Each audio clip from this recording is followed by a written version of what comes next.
Faithful, what's going on? What's going on? What's going on? John Lynch didn't reveal who would be selected at pick 27. I mean, why would he? Know what I'm saying? It's too early. But he wouldn't even either way. But if you were paying attention, like I know my man Mike was paying attention. If you were paying attention at the combine, he absolutely revealed the direction of this roster. He absolutely revealed it. He talked about defensive front. He talked about character. He talked about the draft being the lifeblood. The lifeblood. I ain't heard them words in a minute. It's not random, faithful. That's philosophy. And today on the BAM Show, Mike and I are breaking down what it really means for this offseason. What John Lynch said.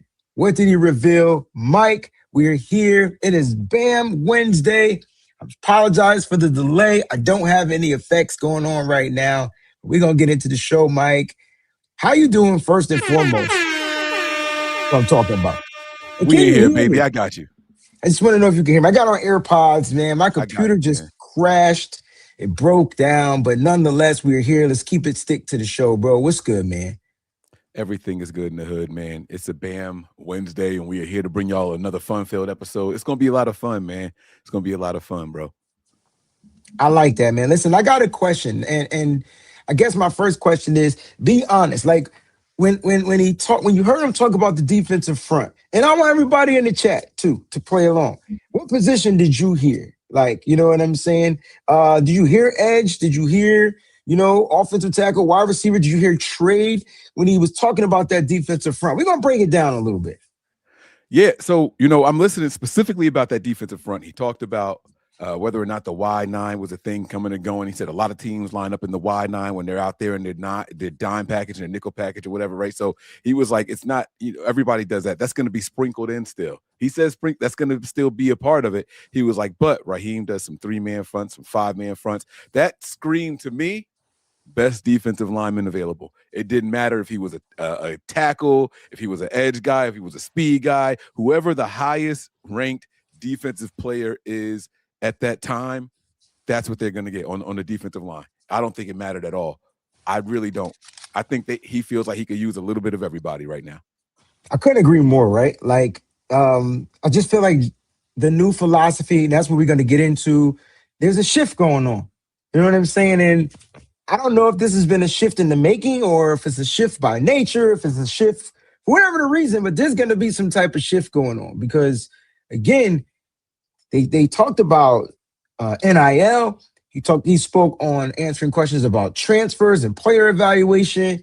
And that's kind of what I want to start the show off with, bro. Like, let's get into it, man. This is bigger than people think, because the NIL is something. Players are rich in college, bro. You know what I'm saying? So the NIL means something. Players are coming in to the NFL as young money millionaires. You know what I'm saying? And so it sounds like there's some type of philosophy shift going on. Let's talk about the NIL deals and what John Lynch, he specifically said that he loves information. He says NIL equals proof of financial maturity. Mike, I want to know how you feel about that. Yeah, so I think what he's going to be looking for are guys that don't have the Lamborghinis and all that stuff. And it's going to be tough, right? I feel like it's not that you can't be financially mature and still have all that, right? But do you have a house yet?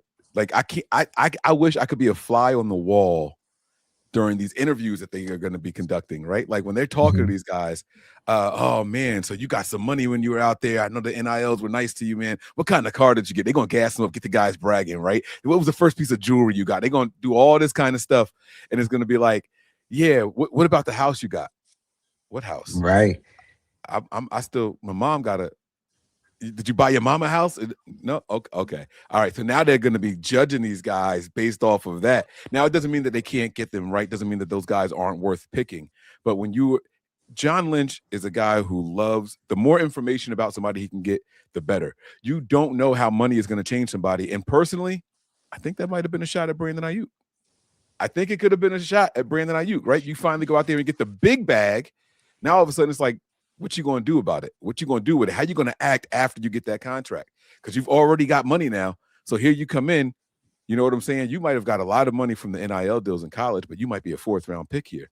You're going to make more your last year of college and you're going to make the whole contract here. So how is it going to play out? You know what I'm saying? So I think that he wants to know how mature, how hungry these guys are to be good on the field, not just in it for the money. And that's where you're going to get some extra information. And I couldn't agree more, right? Because, like I said, these guys are coming in as young millionaires.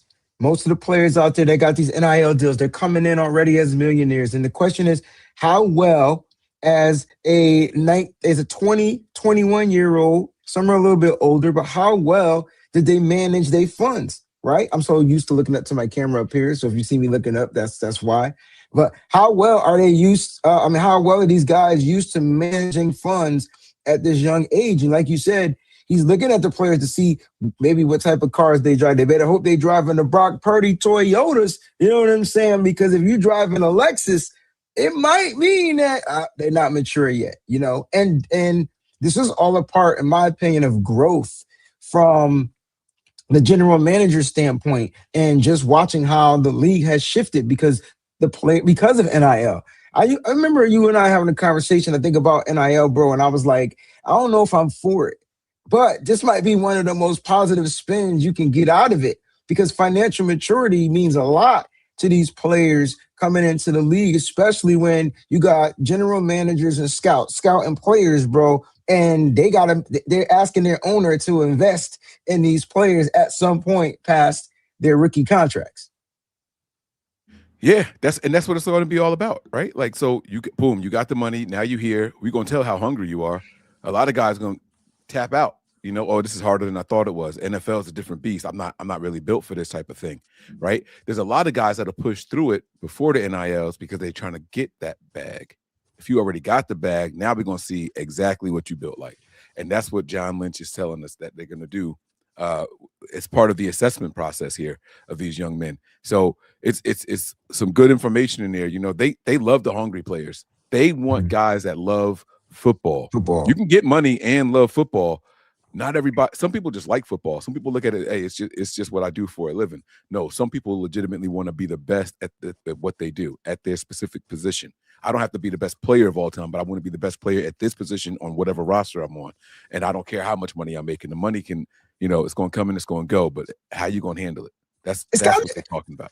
It's got to be difficult to find those guys, though, bro. Like, them guys, it's got to be difficult. I mean, I would say that a lot of the players are football guys, but a lot of the players also trying to feed their family. So you got to have it ain't all about flashing and spending money and this, that, and the third.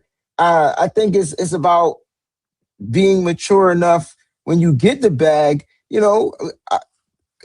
you tie this to the Brandon Ayuk situation, I don't really think he did anything immature financially wise. I mean, he got his house. He got his family. What? Because he was riding in a car? He didn't buy no super duper luxury car. He just bought the hyped up version of that Jeep truck. I forgot what you call it. Like, you know what I'm saying? I got a Jeep, which first of all, Dodge, y'all trash. Y'all, let me just say this. I'll never buy another Dodge in my life. All right, here we go. So, Chrysler, Dodge, Jeep, all y'all the same family. Y'all trash. But I don't think he lavishly was spending out bread like that, bro. Like, you know what I mean? But his immaturity was different on a different level, like as far as attention and things like that. I don't think it was the money. Right. Documenting your way to the signing and all that stuff. I thought it would have been dope for like a little documentary that he was going to put out later on and all that, like the process of the negotiation. Yeah. Right. But that never came out. Like, we just saw snippets that he was dropping here or there. And so it was like, all right, so then what was this really about? Was it just like, did he really feel like he was a celebrity and everything he needed to do was be recorded the whole time? So I don't know. And I'm not saying that Brandon Ayuk mismanaged his money. I'm not saying that at all, because I don't know that he went out and split. Although I will say this, after he lost his guaranteed money for this coming season, he did go out and get some chains. Now, I know that those custom chains take some time. Hear me out. I know they take some time to be made. So it could have been something that he paid for before he paid for a long time ago, and he finally got the joints on the pickup day.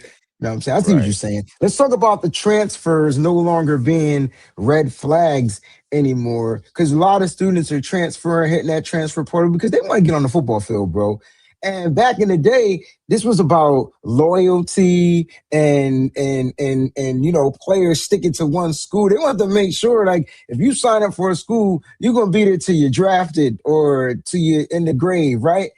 Players are hitting that transfer portal all the time. They looking for playing time. They looking for better programs. They're looking for successful programs because they're businesses now. These players and these NIL deals realize the bigger the school, the more NIL, the more the conglomerate I could get. They're shifting their mindsets into a business mindset. So let's talk about transfers from John Lynch standpoint, no longer being red flags. Yeah, he said something along the lines of, before when we heard that somebody hit the transfer portal, you stop. We got to have a group discussion about this. He hit the transfer portal 2 times, 3 what? But then he said that he started learning that there was good reasons, right? Like, I came here to be with this coach, and this coach decided that he wanted to leave, right? I had my top 3 coaches that I wanted to play for, but this coach left. So he was saying that he heard some good excuses, and now it may not necessarily stop them as much. But the transfer portal in college is the same as demanding a trade in the NFL, right? Like that is that as equivalent as you can get, right? Yes. So correct. You don't want to go out there and get a guy who doesn't like how he's being used in his first year, maybe even his second year on his rookie contract, and says, you know what, I want to trade, right? Like, imagine Jacob Cowan coming to the Niners this offseason saying, yo, I want to trade. Like, y'all not using me. Y'all not putting me on the field, right? Imagine Jordan Watkins. Yo, you know what, man? Like, it's clear y'all need speed. I've been here. I've been practicing all year long. Y'all won't even put me out there. Like, just trade me or release me. Like, I don't care. Like, the money I'm making ain't much anyway. Like, just let me go. Like, I'd rather be somewhere else. I think those are the kind of things that they are worried about if you see someone hitting the transfer portal multiple times. But he's saying that it's not as much of a red flag anymore. So that means that something along the way changed their philosophy. Right? You talk about the philosophy shift. That's one of the things that changed. He said after we start talking to these players, we realized that they were doing that for good reasons. What if my mom got sick and the closest doctors to take care of her were in Carolina, even though I was playing in California? Well, I'm going to hit the transfer portal so I can still continue to provide for her. I'll just go be a Tar Heel now. You know what I'm saying? Like, maybe that's one of the reasons. So he's saying that there's always a good reason, even though it might be a red flag to you in the moment. Because you got to know the why. You don't just look at what happened. You got to look at the why it happened. And so that speaks to the maturity of the team and the front office and how they look and assess these players. It's almost like watching football and we see a play and we don't really know the context of certain things, right? So context matters, basically. Bingo. Is what's going on. So my question is, does maturity matter more than upside after listening to John Lynch? Does maturity matter more than the upside? So we talk about the ceiling of a player and their evaluation, and then we talk about the maturity of a player, because that leads me to some guys we need to start watching in this draft. Boy, I sure hope not. If you only trying to draft mature people, like, then we're gonna be a bad team. You still need talent. There's talented mature people, Mike, in this draft. That's what I'm saying. You got to find the best of both worlds. You got to get the mentally mature. You got to find the Patrick Willises, right? And now I know that's a high bar. That's a ridiculous high bar, bro. Come on now. But I never heard Patrick Willis talk about his contract. I never heard Patrick Willis holding out. I never heard any of those things. And maybe I'm wrong. Maybe I'm just forgetting. We need to find, other than Jerry Rice, we need to find a mature wide receiver, because them the ones that seem to have all the issues. Do you think we have a starting wide receiver on the roster right now that's mature? No. Starting. No. Absolutely not. But here's my thing. I don't know if they make them anymore, bro. Like, just so you can't compare, and we talk about maturity, right? So you can't compare guys to Jerry Rice, because that was a different era of football. Them dudes showed up to play football. They wanted to get paid, but it's nothing like it is right now. Like, you know what I'm saying? Like, guys are getting paid astronomical amounts of money. And I thought the players back in our time when we were growing up watching football, they had way better careers, and they did way more for the game. But the game has evolved, and the game is a conglomerate business. So I think I think at that position, it's hard to find mature wide receivers. Even Justin Jefferson had issues. Jamar Chase had issues. I'm just thinking, and if you go back in the day, Terrell Owens had issues. Like it's just is it the position? Because you didn't get that from Patrick Willis. You didn't get that from Fred Warner. You're not getting it from George Kittle. Is it because they know they're needed? Wide receivers come a dime a dozen, bro. Because you see, you started with Jerry Rice, and it's sticking in my head now, right? Like, if you never knew where Jerry Rice got drafted, but you heard about how he wanted to make Joe Montana look good, how he was so disappointed in himself. If you hear the way he talked about, I wanted to be the first guy out there at practice. I never wanted to drop a single pass. I wanted to beat everybody on every route that I ran. When you listen to Jerry Rice talk, to me, it sounds like he was a 5th-round pick. Yeah. Right? The way he spoke was a 5th-round pick. Like, he had to prove it to everybody, every opportunity he got. It never sounded like Jerry Rice was a 1st-round guy. It never sounded like that. So I agree. But what they're looking for. You got to find that hunger. It's a totally different game. It's a totally different era. I'm sorry, not game. It is, I'm right. It is a totally different game. But the era, the people, the gentlemen are different. They different, man. It's more of an emotion. No, Ty. I mean, emotions are a part of it. Nah, it's a difference. These are different emotions. But it's not that different because Fred Warner still has that, right? You heard Fred Warner. No, Fred Warner has a hunger. That's a totally different. It's a totally different vibe. We talking guys. What am I trying to say? You know how players are, how some kids are just coddled? Yeah. Some players are coddled. Yeah. And so when players enter the league, and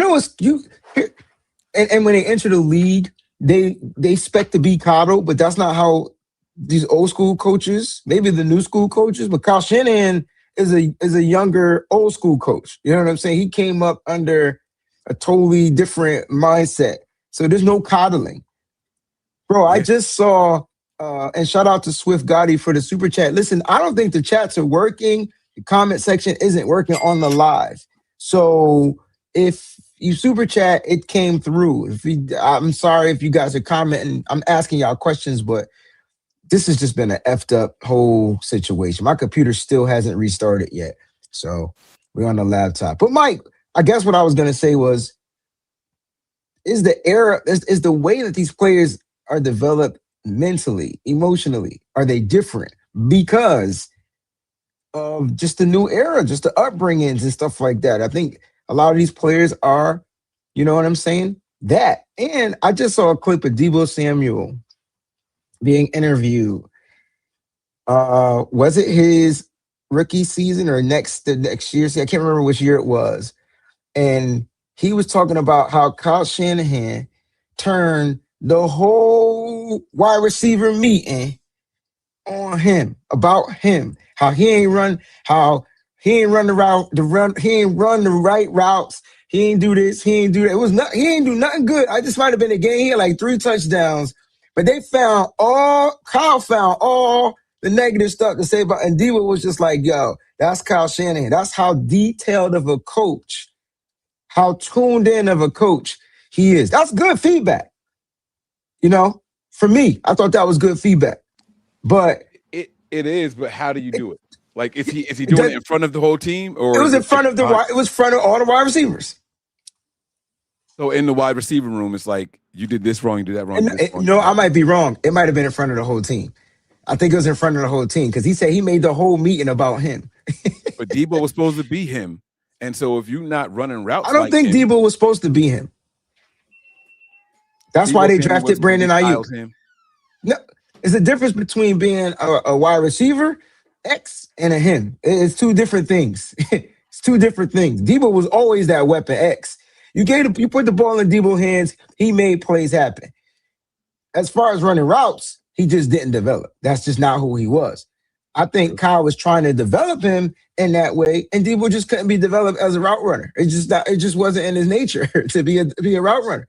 We tried it the last year he was here due to injury and everybody being hurt, and we moved Juwan Slow-ass Jennings to the X. Like, you get what I'm saying? So Debo was never that guy. He was always a weapon X. Once we stopped using him right,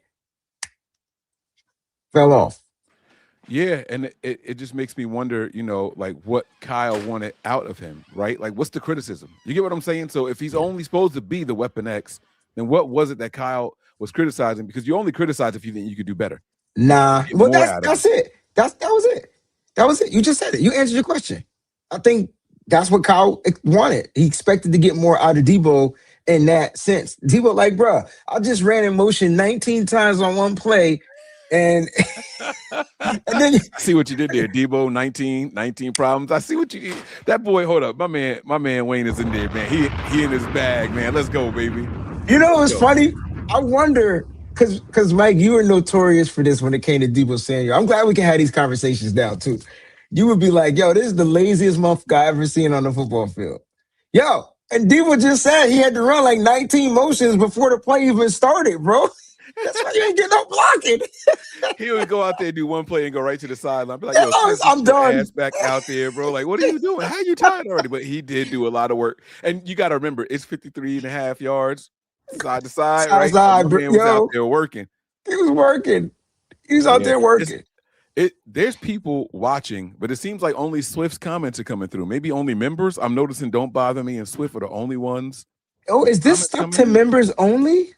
Listen, I don't know. It can't be because I got 30, 40 watching on my channel. You got 50, 60 watching on yours. Like, so it can't be members unless you got that many members. You might be up there though, bro. I don't know, I don't understand, man. Like, I set the show. I never said it to members only in the chat.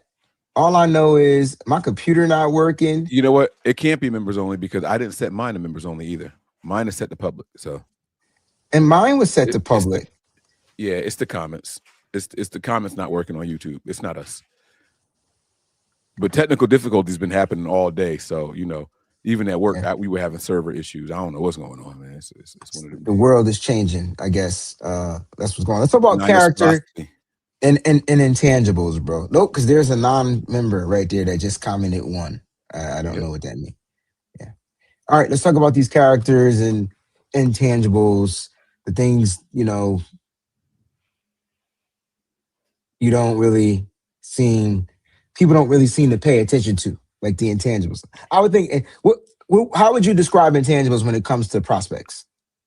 So this is when you get to know who they are behind the scenes, what the stats don't tell you. You know what I'm saying? So, for example, a person with a lot of intangibles during the draft process would have been somebody like George Kittle.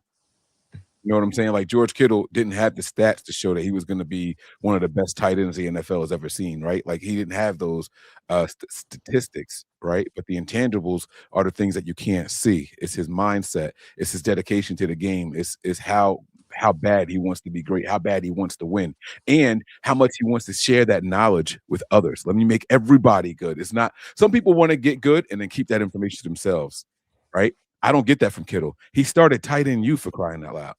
You know what I'm saying? Like, it was like, hey, all tight ends need to raise the bar. This position itself is devalued in the NFL. We're offensive linemen. We're wide receivers. We're fullbacks. You know what I'm saying? Like, we do all of these things, and our value is way down here. So then he took it upon himself and the other guy who was the highest at the time, and Travis Kelce, we're going to reset the market. We're going to sit here and we're going to ping pong off each other to raise our value. And now all of a sudden, they're more valued than running backs.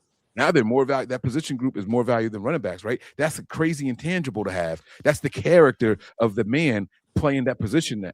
That's what you want to get. I want to find a defensive end that has that mentality, right? Yeah, the defensive ends are the third highest paid position group in the NFL. I understand that part already. But let's go out there and really be the best. Let's go out there and show them that, let's get the whole defensive end group. What makes one guy so much better than the other? You hear all the time that the talent gap from your starter to your backup is only one or two small little things. If there's only one or two small things, why can't we fix them? Why can't everybody to raise the bar? You know what I'm saying? And those are some of the intangibles that they're talking about. It's not how fast you can run. That's tangible. You can see that, right? You can feel that. It's not how hard you hit. It's not how many times you put the weight up on the bench press. It's none of that. That's not what it's about. It's mindset. It's mentality. And you have to go out there and get guys that are excelling in those areas. I agree, man. He emphasized leadership, mental toughness, and elevating others. That's just something you just spoke about when it came to George Kittle and how many players on this roster that we have that helps elevate others. How many players on this roster are natural born leaders and how many players show that mental toughness. And when you look at what we're going to be looking for in this upcoming draft as the combine kicks off, they're going to be looking for players in those meetings, Mike, that show good character. So I can tell you right now, there's some players that are getting knocked off that list. Those that have been arrested, you know what I'm saying? Those that probably have some type of prior meeting waiting with the court system or whatever. You might as well just, ever since Reuben Foster, they've never looked back. I don't know about that necessarily. They look back? I think that they've Give picked me a up some player. red flags since then. I Give me a I player. knew he was gonna do that. Damn it! No, because because if you had a player, I didn't you have would one in say mind. I there is didn't no. have one in mind. Oh Okay, wait, so- no, that's not true. Wait, So- it's not true. The running back, that was after Reuben Foster. Oh God, the 3rd round pick. John Lynch did not want to draft him. Trey Sermon? Utah. No, before him. He never suited up for us.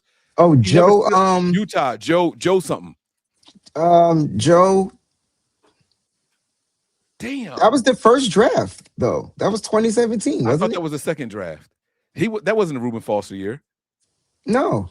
That Hold up. Now I'm about to Google it because I gotta know it's gonna bug me. It's gonna bug me. All right, here we go. 49ers all-time draft history. Running backs drafted. Here we go. His name was Joe Williams. Joe Williams. That was the same. That was the same draft. 2017. What was his red flags? I don't remember his red flags because he ain't never made the team. He was the one that walked out on his team. Oh, he quit on his team? Yeah, and John. Now we did in free agency get a red flag guy, but that's not a draft. That's different. That's not a draft guy. Yeah, that's different because that's what we're gearing up for. You know, this happened at the combine. Like that's what we're focusing on right now. You might be right. Maybe they have avoided red flag guys, bad character guys, not just red flag. Hockett. Isn't that what his name was? He wasn't a red flag guy. So he turned crazy after. I saw what he was saying in the UFC, bro. That dude was off. That was UFC, and it's totally different. The dude was finally he was out of the NFL, and then he went nuts. That's a that red don't flag. mean he showed that doesn't. It's not a red. It's a red flag. How's it a red flag if he didn't show those types of characteristics during his tenure here? How we know he didn't show it? He just had a microphone. First of all, he was an undrafted guy. That's number one. So he's not a drafted guy. Hockey was undrafted? Yeah. Oh, well, then, I take that back then. I take it back. I think you got me then. You might be right. Ever since Reuben Foster, bro. Like, I really do. And if I'm wrong, y'all could correct me. And we're not talking about injury red flags. We're not talking about injury red flags. No, we're talking about character. Intangible and character red flags. Yeah. I mean, injuries and medicals, that's a whole nother conversation, right? That was more the Trent Baalke phase. But I feel like with John Lynch, he didn't get it right with Reuben. And it's been, making sure that they find guys with good character, find guys that have good leadership, mental toughness, elevating others. So my question is, are they drafting adults over traits? I do think that. And that was more that was never more evident than was it 2 drafts ago, 3, where everybody we drafted was like 23 years or older. Like we had like one of the oldest draft classes ever. The average age of all those people. Now that was also following COVID, where everybody lost a year and all that stuff. So that could have tied into it. But we had one of the oldest drafts ever. I think one of the guys that we drafted was like 24 years old that year. Wow. So I do think that they look for, that was that the Debo draft? That was 2019? Yes. Was that the Debo draft? That was the same Debo draft was 2019. So that was before the COVID then. But there was a draft right after COVID where everybody was mad old. Like Trey Lance brought the age down. I think it was the Trey Lance draft that everybody was old. Yeah, I mean, because of COVID. So guys was in school a little bit longer. Well, especially after Right. COVID, you were getting 5-6 year guys. I'm trying to figure out why my comment section is only Numbers. well, yeah. You know what? I'm over YouTube. I'm over the computer. I'm just over everything at this moment. I'm gonna get into some music. All right. Let's keep this going, bro. Cause so character they and drafted intangibles. Okay. Aaron Banks was another guy that they drafted that year. Trey Red shirt Sermon was guy. another guy. Ambry Thomas, Jalen Moore, Diamador Lenore. Only person here is Lenore. Funga, Elijah Mitchell. That was that draft class that year with Trey Lance. And see, that's the other thing too, right? I don't fault the 49ers the way that other people do. People are going to look at this draft class and say, none of these guys stuck, none of these guys stuck. Most of those guys are still in the NFL, but our roster was loaded. It was loaded, and we had a lot of picks and we didn't trade a lot of picks. So we drafted a lot of players that year. That was the same year. Didn't we cut Tariq Castro Fields?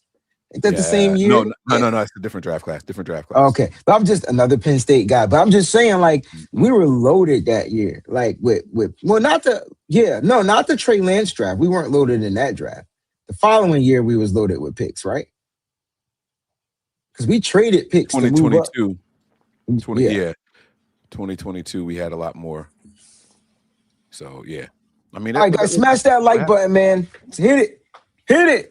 Let's get to this defensive front comments, man. This is the meat and potatoes, man. This is what I love. John Lynch. When John Lynch talks defense, bro, what does that mean? He's a defensive guy, former safety. His mindset is defense. He finally got him his guy in the draft. He got Malik Mustafa. That was his guy, right? But he talked about the defensive front, Mike. And he spoke about the defensive front in ways I wasn't expecting him to talk about the defensive front, Mike. This guy says that they want finishers. No, this is what he said. He said that sacks, I got it written down. He says the sack numbers didn't match the pressure. The Niners were generating pressure, but they weren't getting the production of sacks. They weren't getting to the quarterback. All right, Mike. To me, this is what this means. This means they want finishers, Mike, not just disruptors, bro. They want people that can finish, sign, seal, deliver the check. That's what I'm getting. They want closer type edge rushers, bro. And they want an interior push. Bam. And I know they addressed the interior twice last season. I'm probably yelling right now because I'm getting excited. You can tell this is who I hope we draft, right? But we need the speed off the end, Mike. Talk about this. You had a shaking of the no. I love it when we disagree because this is why we're here. This is what BAM Show's all about. Agree to disagree or just straight up disagree. Defensive front comments. So what I was shaking my head at was the whole pressure thing. I hate that stat because I feel like pressure needs to come with an asterisk. Anything after 3 seconds should not count as a pressure. That quarterback can stay in the pocket the whole time and then finally get moved to the right, and that's going to count as a pressure. Those should not equate to sacks because in an ideal world, his read is open. He's delivering the ball with no pressure. So that's why I was shaking my head. I don't disagree with him.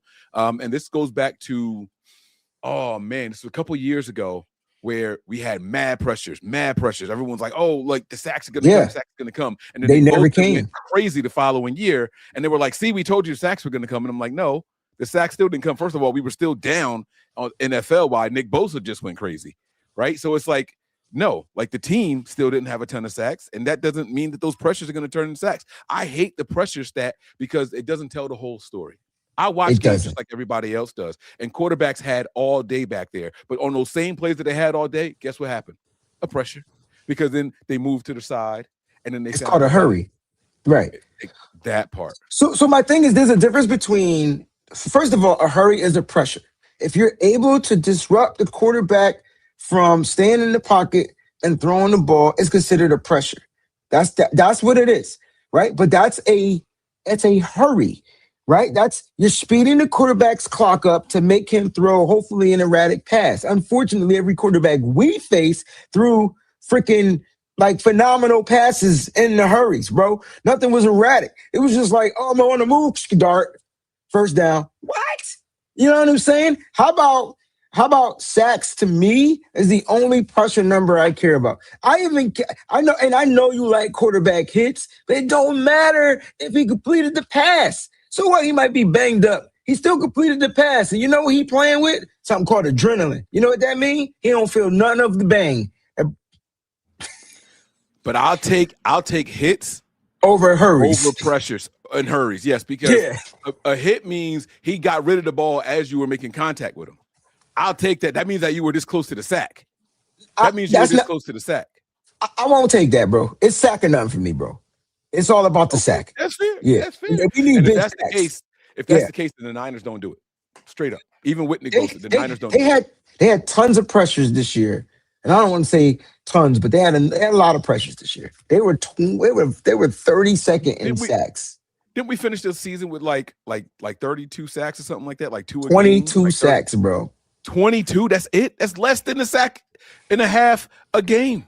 We were the worst team. That's why sacks. Pitiful. That's why he said sack numbers didn't match the pressures. The pressures were high. The sacks were low. Defensive linemen drafted in the first 4 picks, and we got. Come on, man. It was too deep. You already had Nick Bosa here. No, we had 2 3. deep. We had 3. We had 3 in the first 4. Last year? Collins, Williams, and West. Oh, and West. 3 dudes. I keep forgetting about. I'm thinking of interior, but you're right. Yeah, 3 dudes. I was just talking about defensive linemen. My bad. I wasn't talking about just edge. Yeah. No, you're right. My fault. But it's like it drives me crazy. We keep investing in this group, and this is why I say Chris Kocurek. Look at that Freudian slip. Chris Kocurek has got to go. He's got to go, man. He's got to go. We need more for what we invest in that position group. I'm sorry. I disagree slightly. And hear me out, right? I understand Chris Kocurek. First of all, Chris Kocurek has developed some guys. Now, I don't know if Chris Kocurek getting the type of players that he that fits what he likes to do. I don't see the get off from Alfred Collins. I do see the get off from CJ West.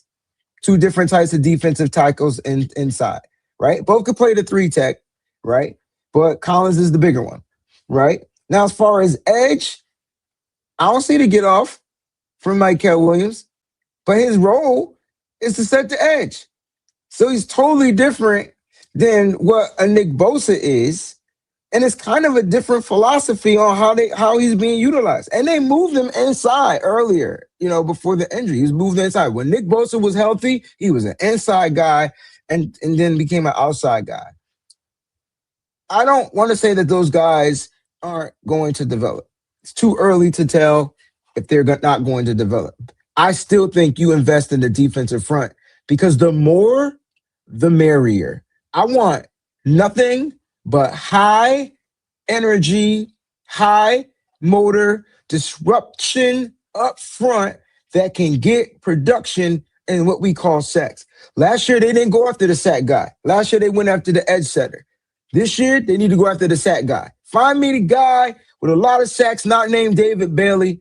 Get me a guy that has production like David Bailey. That's why I like Nadame Tucker Nadame Tucker out of Western Michigan. His pressure rate is through the roof. That's why I like Derek Moore out of not Michigan. Nadame Tucker is out of Western Michigan. Derek Moore is out of Michigan.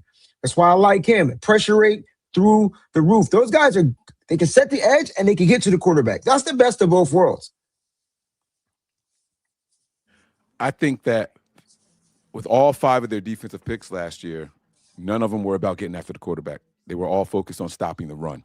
I think that's what the asterisk was with all those guys, even the linebacker that they took, right? It was all about stopping the run. Nick Martin, I think just to throw a curveball in there, I think that Upton Stout showed that he could get to the quarterback when he knew what he was doing, like when he was able to disguise the blitz.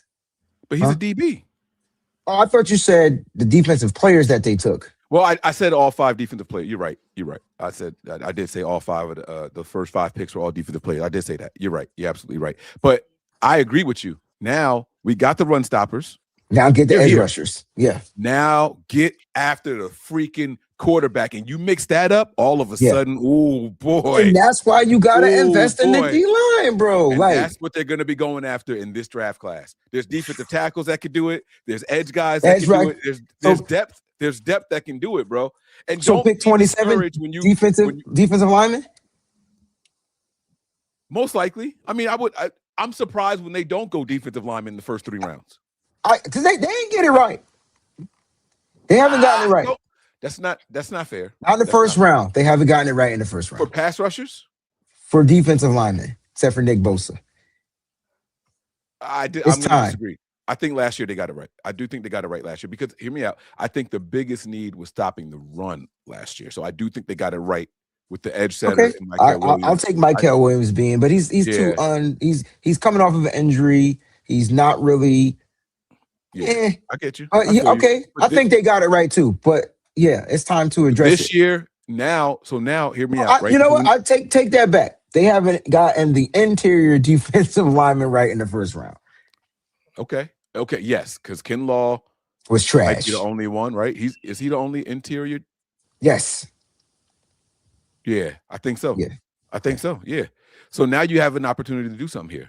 You have an opportunity to put somebody next to Nick Bosa. Go get Mr. Lee Hunter. I'm telling you, man.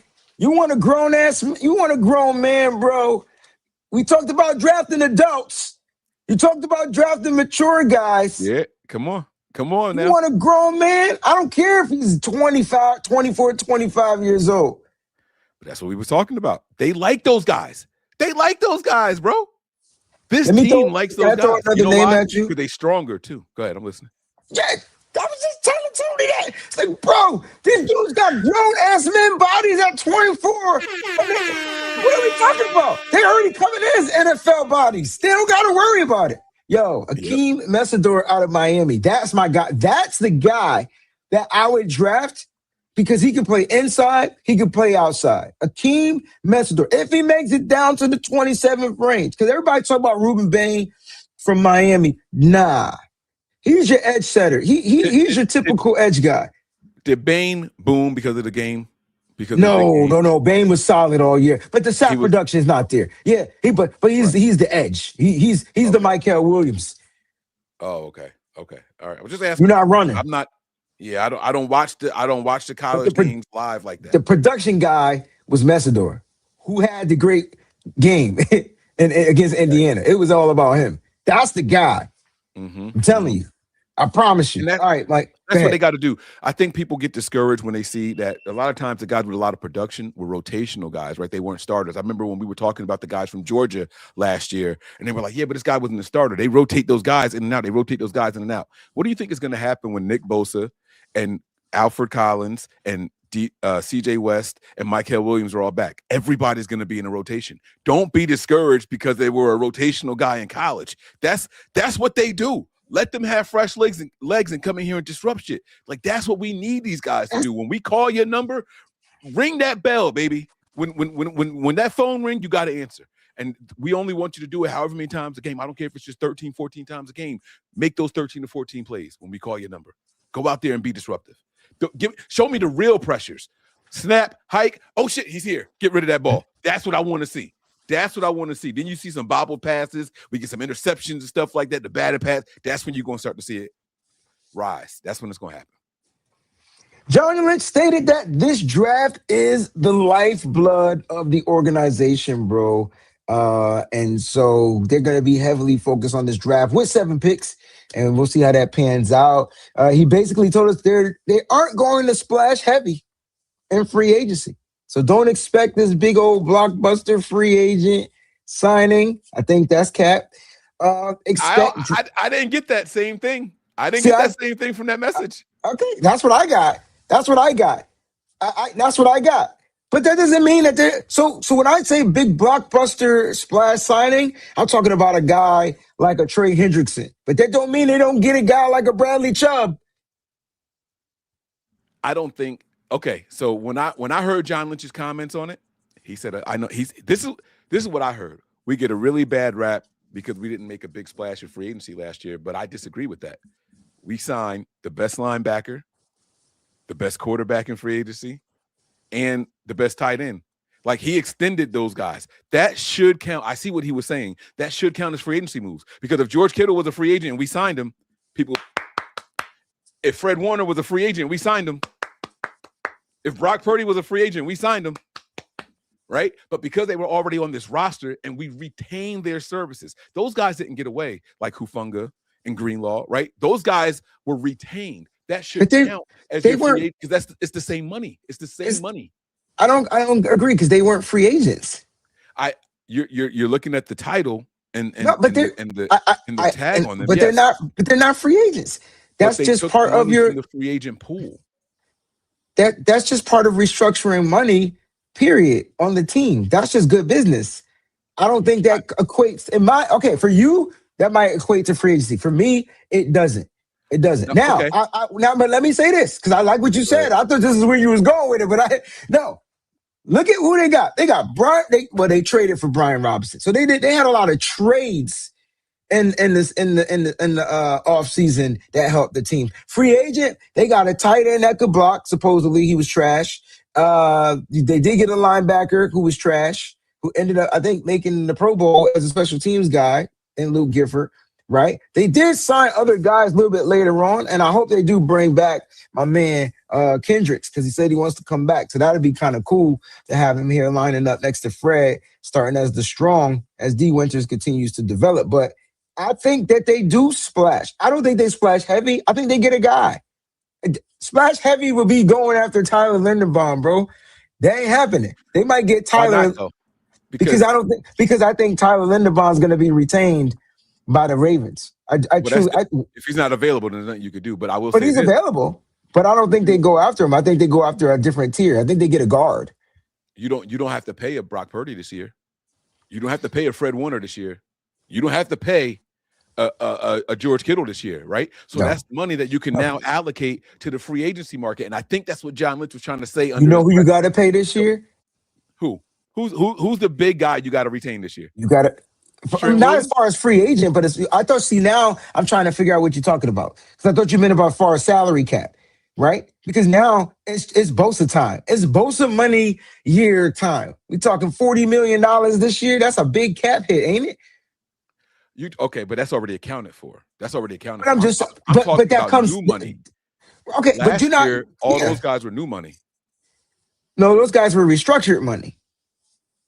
Okay, they played with it. It was a little bit of new, little bit of old. Yeah. You always trying to find that silver lining. You be pushing me, bro. Wayne is good, y'all. Wayne is good, y'all. If they're free agents, they're free agents. Like we got to be talking about like Jawan Jennings or those guys, because those are free agents.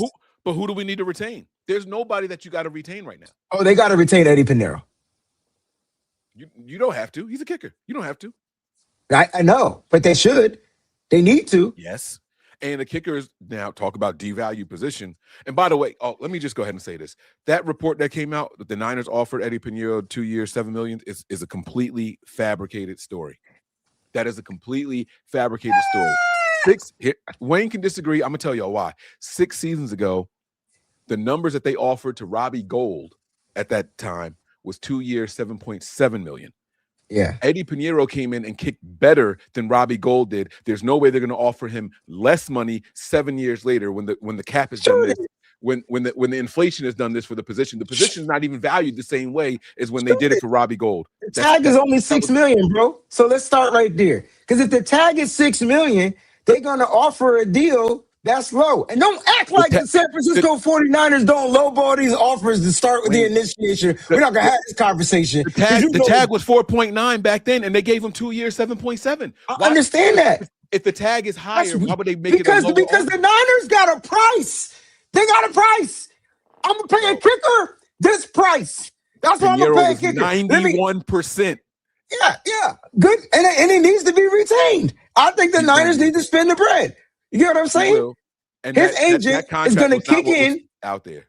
I slightly disagree, bro. I think the Niners listen, if we can get the players on here, they will tell you. I want to know. I can't wait till Brandon Ayuk is a freaking commander, bro, or wherever he goes, because that his memoirs Oh, he He's gonna going to spill. Tennessee, and you know it. He's Okay, going to wherever Tennessee, he and you go, know it. wherever he go, he's either going with Adam Peters or Robert Saleh. But let me just say this: when that tea is spilled, bro, I'm gonna be here for it. I'm gonna get my Kermit the Frog Lipton, and we gonna have a great old time, bro. That cat has been silent. I can't wait to hear his side of the story because that's just who I am. That's just who I am. Eddie G and the B-Dogs, man, thanks for being a member for 36 months. It seems like the comments are starting to come in. Sorry, man. I don't know what's going on with everything right now. I'm not in a, whatever. All right. Yeah, we're getting 1 out of every 50 comments, so we apologize, yo. That's crazy. So listen, don't expect the blockbuster. Expect draft capital usage. Expect the blockbuster. Right. Follow the opposite. Expect a development model from here. Here's the debate. Is this the year they trade back for volume? 7 picks, Mike. They got 7 picks. I feel like they 27, bro. They got 7 picks, and I feel like they need 9. We had 27, bro. We trading out of the first round? No, or you just want to go, or do you just want to go from like 27 to 29? Like you want to give Seattle who is that? The Rams? Who's that 29? I go Seattle's 32. So you're not traded with them. So the Patriots 31 as far as I'll go back. But the Patriots, man, the Patriots might listen, hear me out. Patriots, Mike, just hear me out, bro. You ain't gotta believe me. The Patriots gonna get a wide receiver. And I feel like at 27, their guy is gonna be sitting there. For sure. And I can see the Patriots moving up. That's it. I can see the Patriots moving up to grab their guy, bro. Whether it's Chris Brazel II, whether it's whoever it is, I can see them moving up to grab their guy. And the Niners at 31 will still get their wide receiver or offensive lineman or defensive lineman, right? And then still at pick 58, positions got pushed back. So players getting pushed back into round 2 on day 2. I can see that happening, bro. So Patriots might be a team to pay attention to. So let me ask you this. He said that this draft is the lifeblood, right? And I think I took this in a completely different way than everybody else. That's fine. I took That's this what you normally do. Somebody's getting fired. Like, what's lifeblood, right? It's do or die. That's when I hear lifeblood, I think do or die. That's what I take. Who's getting fired now? Because he already made it clear that Kyle hires and fires the coaches. So that ain't got nothing to do with John Lynch. Right. So you got the Niners bringing in more front office people. Shout out to Kwesi, right? Who's back now, right?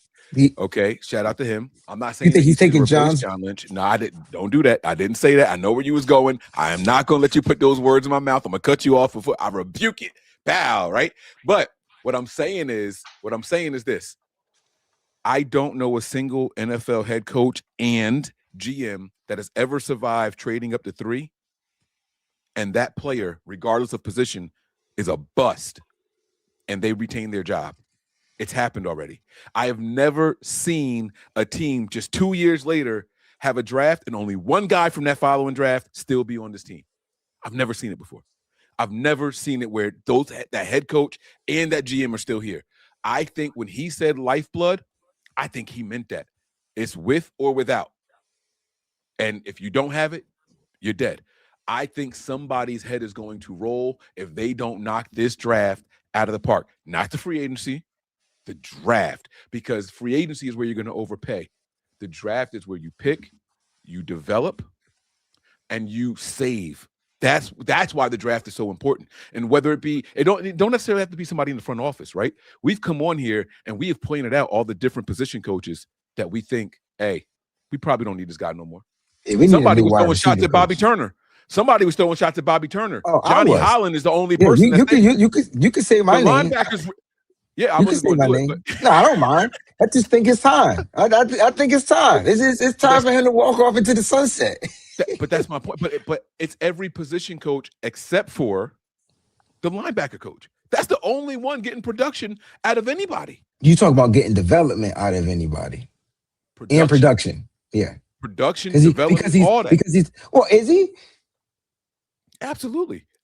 For Kendricks to come in here and what's the dude named at 49? Because we wanted to kill him one week. The next week he was a hero against the Eagles. What's my man's name? He played right next to Kendricks. Garrett Wallach. What is his name? Wallow. The Garrett fact that we Wallow. had to do that and he played that game the way that he did, knowing that was his moment. That's Okay. kudos to Holland, right? That's what I'm saying, right? We sitting here saying, why can't Nick Martin get in there? If they're gonna leapfrog, here's the thing. Nick Martin with Wallow, that tells me that position coach knows something, and he's it depends on that. I see that's a bunch of bullshit because he couldn't get Nick Martin in here due to whatever. Hold up.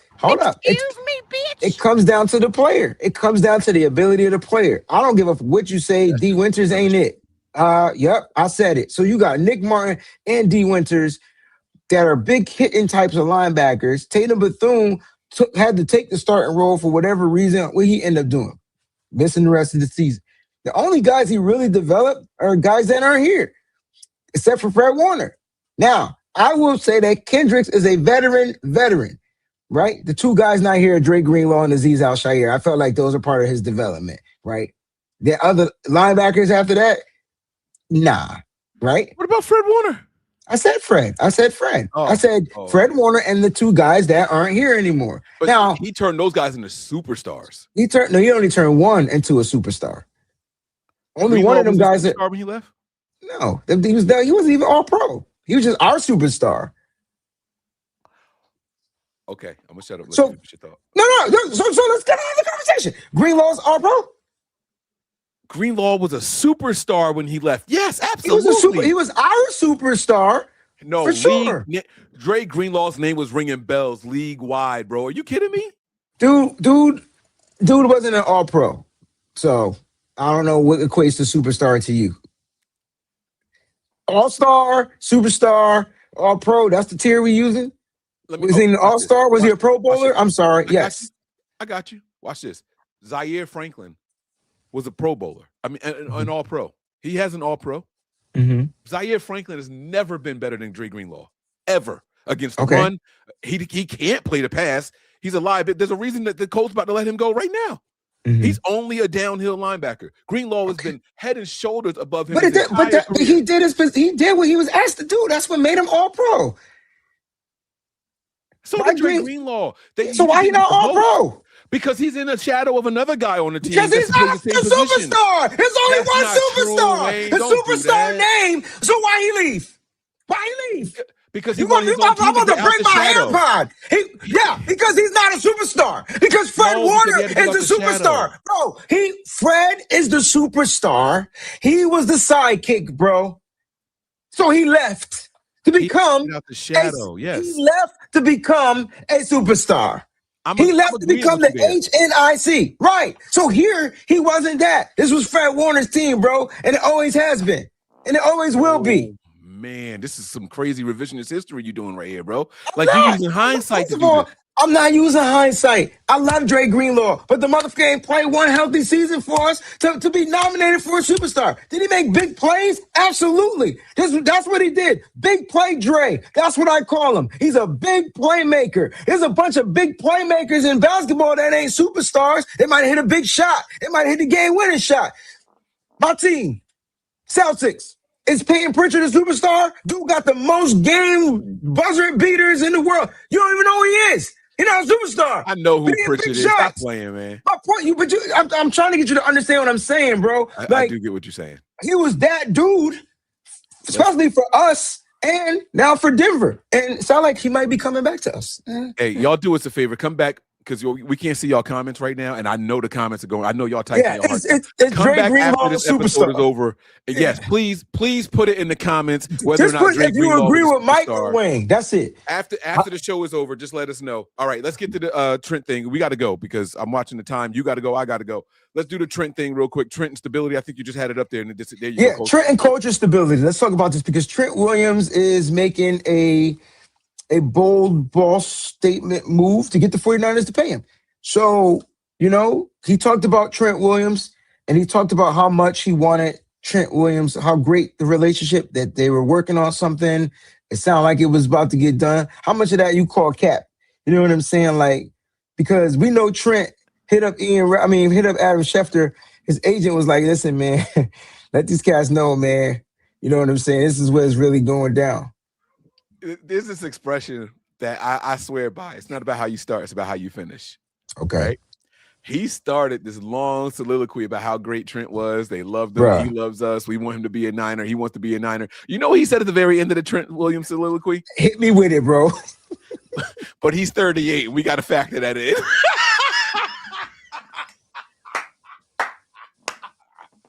So how much you taking off the top because he's 38, bro? Yeah, you keep playing with us if you want to. We'll get your old ass right on out of here, bro. Listen, I'm telling you something. Trent Williams does this every other year. Every 2 years, we are doing this again with Trent Williams. Every 2 years, bro. So are you surprised?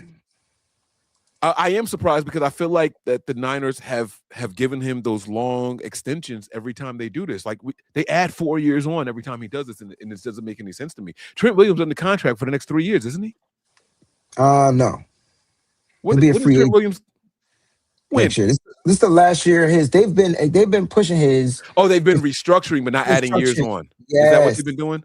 Yes. Okay. So maybe I apologize a little bit about that. I apologize. But how much futures you want, bro? You 38, bro. So let me ask you this question, right? It's hypothetical, bro. You at the top of your game. You 38 years old, bro, and you He's still not at the top of his game, bro. To you, to others, we don't know what to him is. To you, that's your take. That's your take. You know what you see. To others, might see the same thing. But this dude is still one of the either the tackles in the league are trash, or he's still a top. He's still top five. He's still top five. Yeah. So at the end of the day, top 5, top 3, top 2, top 1. If you're in the top 5. Then you are going to get top 5 money, especially when you look at the other top 4 in the league. Nah. That's not how it works? No, it's not. That's not how it works when you're 38. I'm gonna tell you why. Ligaments, bones, muscles, and what's it called? You act like this dude regeneration. You act like this dude asking for a 5-year extension. This dude asking for guaranteed money for the next couple of years, right? I'm cool with that. Give him another 2 years. So that's what we're talking about. So you mean to tell me he still can't play on an all-pro level? You're talking about a guy that was all-pro, again, 5-time all-pro guy, right? And as long as he plays, he'll probably be in that all-pro category. Now we separating men from boys. This guy's a man. Like, yeah, but you can't handcuff the franchise. And I'm not saying this to be rude. Again, I already said he's top 5. So how is he? So you saying because of his age, he's going to be handcuffing the franchise? I'm saying if you are looking for, so give her the Trent. Big bag. No, give her the Trent. No, give her the Trent. You already said get his old ass up out of here. I ain't want to hear you no more. Give her the Trent. Let him go, and then let his offensive line cook. Would you pay Trent more than $25 million a year? Yeah, you have the position commands it. Yes. How high are you willing to go? You are for the 2 years you're going to pay him in those. You're going in the 30s. You want him to bro. be the highest paid? Absolutely not. Never. No. See, that's your take on every player and every position. You don't want the players on our team to be the highest paid. You've been that way, never. So don't change that's it. Not true. Don't do that. You did the same thing about George Kittle. Don't tell me not to do that. George Kittle. That's the only one. George Kittle. Because he was older. Because he was an older guy. It wasn't about his age. I didn't like how they. Remember, I kept telling you 150%, right? The highest paid tight end was $10 million. He got $15 million a year. That's 150% more than the position. He changed the market, bro. Yeah, but he added an extra 50% to it. You could have reset it at 11. You could have reset it at 12, 13. How you going to tell people what to reset their stuff at? And that's not George's fault. If the team paid it, they paid it, right? But what I'm saying is this: at 38, you can't do that. You can't do that at 38 because you are going to get hurt. Because the same reason you just knocked Dre Greenlaw. So you'll take a chance. The same reason you just knocked Dre Greenlaw for not finishing the season. Trent hasn't finished the season in 4 years, bro. He played more games in his whole every season than Dre Greenlaw, bro. That's because he's been here for 20 years. I don't care. I'm talking about go through the season. He was here with Dre Greenlaw all the time. Dre Greenlaw. I bet you Trent played more games and he wasn't here as long as Dre Greenlaw. So let's have this conversation. Nah, he played. First of all, I didn't say the same time, but Greenlaw was here before, and I'm telling you, Trent outplayed him in the games and outplayed him in snaps. So come at me with that, because now you're talking about a guy that averaging 8 to 900 snaps a season to another guy that's averaging 500 snaps a season. If he make it through the season, And let me just be clear. I love Dre Greenlaw. And if he comes back, I welcome back with open arms. But I don't think you really want. Listen, I'm all for Trent being gone because you want to be cheap as whatever. And I can't wait to see what this offensive line does next year, bro. I can't wait to see Brock Purdy. I can't wait to see these wide receivers not be able to get open. I can't wait to see Christian McCaffrey end up somewhere else on the football field. I just can't wait. Yeah, don't make the gas face now, bro. I got to go use the bathroom. Don't make it now.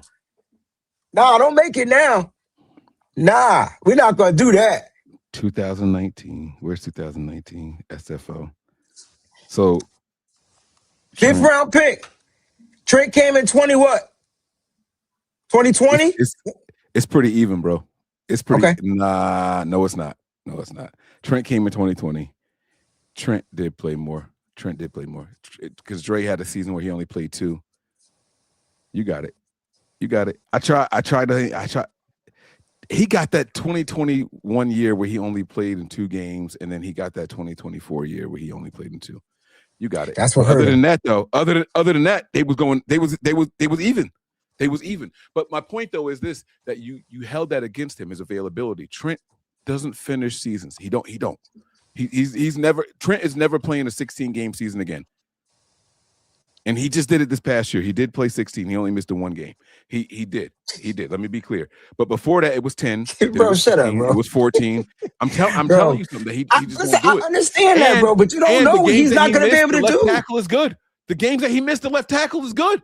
It's not a position of concern. They are paying him because they love him and they respect him, bro. They don't have to do that. They don't have to handcuff. If y'all think they paying Trent Williams because they love and respect him, put that in the chat, bro, because that ain't it, man. They're paying Trent Williams because of what he's able to do out there in the football field. He's a unicorn. Trent Williams is the best run blocking lineman that we got right now. You go ahead and take him off the football field. And if you felt like Trent had a down year, that's fine. That's fair. Who's playing left guard? He was still he was still top 5 though. I don't want to diminish what Trent has done at all. That's not what I'm trying to do. All I'm trying to say is this: Father Time is defeated. But here's what I'm saying though. But who's saying Father Time is catching up right now? That's what I'm saying. Like we don't know that. You can't change your age. You can't change your age, bro. I watched Andrew Whitworth at 40 get a Super Bowl, bro, and play all pro football. All pro at 40. You were looking, and Trent, in my opinion, is more susceptible to injury because of the way he kick out, the way he run, the way he moves. Yeah, I get that. I get that. Yeah. I get that. But I think Trent, I think you got to pay when you got your tackle until that guy is ready to move on. You got to take care of him. Let me ask you this question. Unfortunately, and this is all I got because I love that you said Trent and culture stability. If Trent Williams is holding tight and he's got his feet in cement on this, right? I'm not coming back for less than 2 years, $60 million. That's $30 million a year. I think we all feel that he's deserving of that. I think Trent got 2 more years in him. But you need Trent to take $27 million a year in order for us to get Trey Hendrickson. I'm just going to throw that name out there because you mentioned him earlier. And Trent refused to do it. Is Trent now worth it? Yeah. We're talking about a total of $6 million. We're talking about $3 million a year less. Because you don't got to get Trey Hendrickson. Go get a guy that's cheaper than Trey Hendrickson. Build your team around with the skeleton that you got. You could get. Trey Hendrickson had a crazy down year last year. So we going off of last year's stats or overall stats? What we doing here?